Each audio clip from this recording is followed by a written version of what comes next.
कल्पना कीजिए कि आप अपने स्कूल में वापस पहुंच चुके हैं। वही क्लासरूम, वही डेस्क और वही जानी पहचानी सी किताब। आप किताब पलटते हैं, इतिहास की किताब बेसिकली, और आपको सारे चैप्टर जाने पहचाने से लगते हैं। जितने भी चैप्टर हैं आप वो पहले ही पढ़ चुके हैं बचपन में। वही मौर्य, मुगल, वही ब्रिटिश शासन और भारत का स्वतंत्रता संग्राम।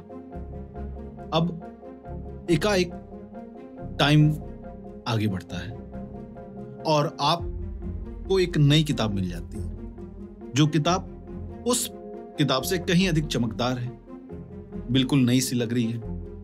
और चैप्टर्स कुछ जाने पहचाने से, लेकिन कुछ बिल्कुल नए। कुछ चैप्टर तो गायब हो चुके हैं। तो क्या जिस भगवाकरण के बारे में हर कोई बात कर रहा है, आखिरकार उसके पीछे कौन है और क्या कारण है? क्या ये देश के विरासत के बारे में है? क्या ये कोई सांस्कृतिक उत्थान के बारे में है या कोई राजनीतिक प्रोपेगेंडा है? अगर हम समर्थकों का बात करें तो उनका कहना है कि इस देश के खोए हुए विरासत को वापस लाने का ये एक जरिया है। लेकिन वहीं जो आलोचक हैं उनका कहना है कि नहीं, ये तो केवल वर्तमान सरकार के द्वारा किया जा रहा एक राजनीतिक प्रोपेगेंडा है। तो क्या ये जो तरीका है कि अपने एजुकेशन सिस्टम के सेफ्रनाइजेशन का, भगवाकरण का, क्या ये हमारे आने वाली पीढ़ियों के दिमाग को, सोच को प्रभावित करना चाह रहे हैं? और क्या कोई एक प्रोपेगेंडा इन बच्चों के सोच, विचार, व्यवहार को बदल सकता है? चलिए पता करते हैं।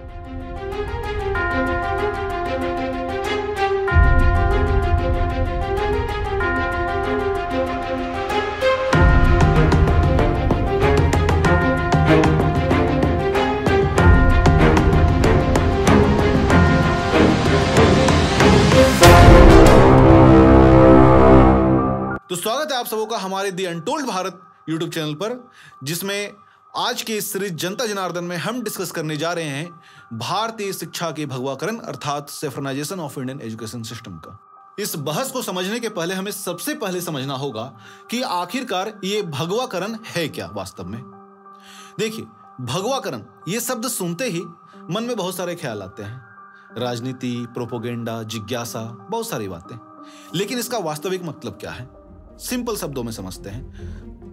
भगवाकरण अर्थात जो हमारी ये शिक्षा व्यवस्था है या समाज है, उसमें जो हिंदुत्व के आदर्श हैं, सांस्कृतिक हैं, देश का जो प्राचीन विचार, आदर्श, संस्कृति, विरासत है, उन्हें वापस लाना, उन्हें पुनर्जीवित करना है। लेकिन वहीं आलोचकों का कहना है कि नहीं, ये जो भगवाकरण है ये पूरी तरीके से एक राजनीतिक प्रोपेगेंडा है और देश का जो बहुसांस्कृतिक विचार है, बहुसांस्कृतिक आयाम है, अलग अलग संस्कृति के लोग, अलग अलग विचारधाराओं के लोग जो यहां पर रहते हैं, उन सबों को मिटा करके किसी एक विचारधारा को स्थापित करना है। तो सवाल है, क्या ये भगवाकरण वही भगवाकरण है जो समर्थक बोलते हैं कि हम आर्यभट्ट, चाणक्य के विचार के दर्शन को वापस लाना चाह रहे हैं? क्या ये जो भगवाकरण है वो हमारे देश के विरासत के प्रति एक श्रद्धांजलि है या किसी एजेंडा को पूरा करने के लिए सोचा समझा गया एक राजनीतिक प्रोपेगेंडा है? चलिए समझते हैं। सवाल है, इस भगवाकरण का शुरुआत कब होता है? वैसे तो ये भगवाकरण दशकों पुराना है, लेकिन 1990 के दशक में जब रामलल्ला, राम मंदिर जैसे बात देश के सामने आए, तब ये भगवाकरण काफी तेजी से आगे बढ़ना शुरू हुआ। कुछ राजनीतिक शासकों के द्वारा ये जो भगवाकरण है काफी अधिक आगे बढ़ा। वहीं 2014 में जब एक पार्टी ने, एक दल ने पूरे देश भर में एक केंद्रीयकृत सरकार बनाई, तब ये भगवाकरण अपने गति को काफी अधिक बढ़ा लिया और इतना अधिक बढ़ा लिया कि 2020 आते आते देश के जो एजुकेशन सिस्टम है उसमें इसका प्रभाव, इसका परछाई देखने को मिलने लगा। जो अपने देश का सरकारी एजुकेशन सिस्टम CBSE और उसके लिए जो बुक्स का सिलेबस डिसाइड होता है एनसीईआरटी, तो उस एनसीईआरटी के बुक्स में बेसिकली हमें इसका प्रभाव दिखने लगा। जो भी इस एजुकेशन सिस्टम से जुड़े लोग थे वो पूरे सिलेबस को एक वापस से रिवाइव किए, देखें, समझें और नए तरीके का सिलेबस सामने आता है और उस सिलेबस को फिर लागू कर दिया जाता है और इस तरीके से देश के एजुकेशन सिस्टम में करण पूरी तरीके से स्थापित होना शुरू होता है। लेकिन सवाल है कि ये जो परिवर्तन है, ये जो बदलाव है, क्या ये समय की मांग थी? क्या एक क्रोनोलॉजिकल वे में जो समय की आवश्यकता के अनुसार एजुकेशन में चेंजेस किया जाता है, क्या वो केवल वही चेंजेस है या एक कोई एजेंडा है, कोई राजनीतिक प्रोपेगेंडा है? चलिए समझते हैं। इस भगवाकरण का प्रभाव हमें चारों तरफ देखने को मिलता है, चाहे वो सिलेबस हो, बुक्स हो, डिजिटल ऐप हो, यहां तक कि बहुत सारे ऐसे आपको YouTube चैनल्स तक मिल जाएंगे जिसके माध्यम से इस विचारधारा को पूरे जोर शोर तरीके से बढ़ा चढ़ाकर दिखाया जा रहा है। अगर हम अब सिलेबस को देखें तो कुछ चैप्टर्स जो मुगलों पर आधारित होते थे उनका प्रभाव, उनका लेवल वो काफी कम कर दिया गया है और जो देसी शासक थे, देसी राजवंश थे, उन सबों के टॉपिक्स को काफी अधिक बढ़ा दिया गया है। तो क्या ऐसा करना गलत है या सही है? तो जवाब के पहले एक सवाल है। सवाल यह है कि क्या हम अपने इतिहास का जश्न मना रहे हैं? क्या हम अपने इतिहास से सीखने का प्रयास कर रहे हैं या भविष्य को एक निश्चित विचारधारा में आकार दे रहे हैं? जवाब कमेंट सेक्शन में दीजिएगा। आगे बढ़ते हैं, आगे के मसले को समझते हैं। लेकिन सवाल है, एक सिलेबस ही तो चेंज हुआ है, इतना विवाद क्यों? देखिए, जो समर्थक है उनका कहना है कि भारतीय शिक्षा प्रणाली से जो भी देसी शासक, देसी राजवंश रहे, उनके सारे काम को, उनके योगदान को हमेशा से कम आंका गया है, उनको हमेशा दरकिनार किया गया है। इसी कारण से एजुकेशन सिस्टम में और सिलेबस में इस तरह के बदलाव लाना जरूरी है। वहीं जो समर्थक है नहीं है, जो आलोचक हैं, उनका कहना है कि ये जो सिलेबस में चेंजेस किया गया है, इसकी वजह से केवल और केवल जो हिंदू सेंटर्ड विचारधारा है, हिंदू सेंटर्ड जो फिलॉसफी है, हिंदू सेंटर्ड जो शासक हुए, उन सबों को अधिक दिखाया जा रहा है, उन सबों को अधिक पढ़ाया जा रहा है और इसकी वजह से जो अन्य समुदाय हैं, उनके द्वारा जो देश के लिए योगदान किया गया है, वो सब खोते चले जाएंगे। यहां पर मुद्दा ये नहीं है कि क्या जोड़ा जा रहा है, मुद्दा यह है कि क्या छोड़ा जा रहा है। जरा सोचिए, जब हम किसी कहानी को आधा अधूरा ही बताएं, तब जो पाठक हैं या जो सुनने वाले हैं, वो उस कहानी को आधा अधूरा जान करके, आधा अधूरा सुन करके क्या फैसला बना पाएंगे, क्या विचार बना पाएंगे?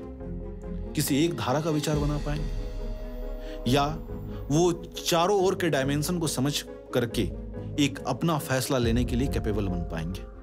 ये जो परिवर्तन है, इसका प्रभाव जिस पर सबसे अधिक पड़ता है वो है आज के युवा पीढ़ी, आज के छात्र। सवाल है, उन पर क्या प्रभाव पड़ रहा है जब हम उन्हें इस तरीके से सिलेबस दे रहे हैं जो बहुमुखी होने के बजाय ध्रुवीकृत, केंद्रीकृत और किसी एक विचारधारा की ओर अग्रसर हो?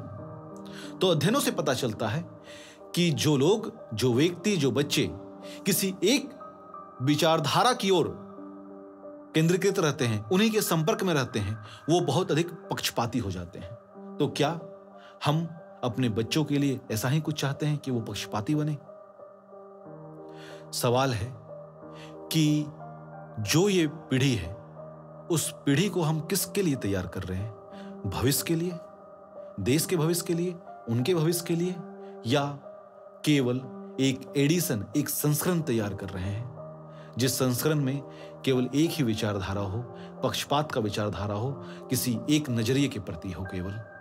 क्या हम ऐसा कुछ एडिशन तैयार करना चाह रहे हैं? तो सवाल है कि ये भगवाकरण एक एजेंडा है, एक छुपा हुआ साजिश है या एक आवश्यक परिवर्तन है?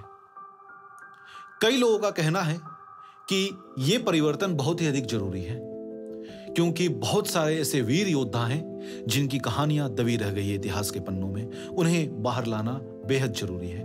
वहीं कुछ लोगों का कहना है कि नहीं, ये केवल और केवल एक राजनीतिक प्रोपेगेंडा है। सवाल है कि क्या वक्त आ गया है देश में भगवाकरण का, या आवश्यक है कि हम देश में एक ऐसा व्यवस्था का निर्माण करें, एक ऐसे सिलेबस का, एक बच्चों के एक ऐसे जनरेशन का निर्माण करें जो हर चीज को जाने और वो खुद तय करे कि क्या सही है क्या गलत है।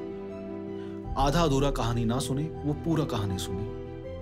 वो देश में अगर हिंदुओं के योगदान और बलिदान को पढ़े तो उतना ही वो देश के मुसलमानों, सिखों, बौद्धों, ईसाइयों, हर एक के बलिदान और योगदान को पढ़े।